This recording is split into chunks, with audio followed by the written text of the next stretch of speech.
West Ham's co-chairman David Gold has been forced to issue a grovelling apology after making the latest in a long series of social media gaffes. Little more than a fortnight ago, Gold was heavily criticised for liking a post on Twitter in which he referred to West Ham supporters who opposed his stewardship of the club as belligerents and morons. And earlier this week, he was forced to apologise after similarly approving a tweet which joked about the death of TV presenter Caroline Flack, who recently committed suicide. The post, of which Gold approved and was published by the account @MikeSpaceChat, read, "I think West Ham are okay. We have a new, big stadium, a board that support to the best of their ability, in brackets limited, and players who need some kind of support. I get abused every other day for my opinions. If I was Caroline, in brackets weak, I'd have topped myself."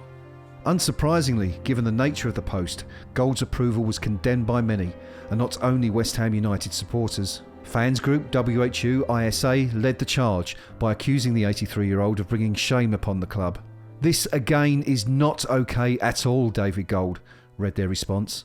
"You bring shame, ridicule and embarrassment on West Ham, but worst of all, you display a callous lack of understanding around mental health issues. You owe everyone an apology." And perhaps having finally understood the true nature of the original post, Gold issued an apology on Tuesday morning. "I apologise unreservedly for liking a tweet last night that I shouldn't have," he said. "It was never my intention to condone the sentiment expressed in the second half of it. I hastily pressed like and very much regret doing so. I will be making a donation to the charity Heads Together to recognise their important work." Despite his apology, this was by far from the first time in which Gold had come under fire as a result of comments made via his Twitter feed. In December 2019, the octogenarian was criticised by fans for claiming that the club had spent millions on improving the training facilities to the highest standards. And in May 2017, he was under fire for publishing an image that suggested West Ham had the 8th largest average attendance in Europe at a time when the London Olympic Stadium had been visibly less than fully occupied.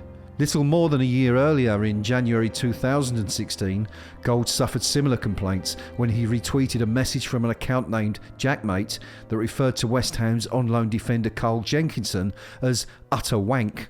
Additionally, in November 2015, he retweeted a prank missing message about Michail Antonio, who, at the time, had barely featured since his £7 million move from Nottingham Forest.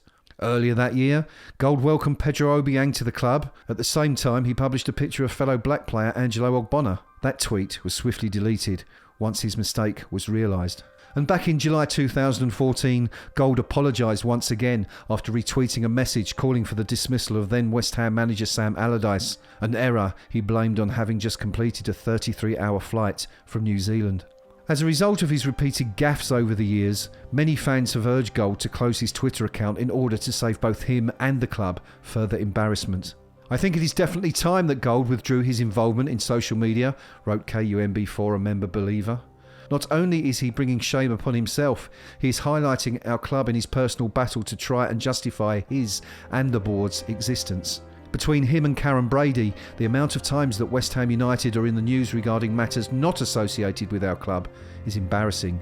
So the fans have spoken, but will David Gold take note and quietly withdraw from social media? Or continue to keep West Ham's media department working overtime in order to cover for his many and frequently offensive mistakes?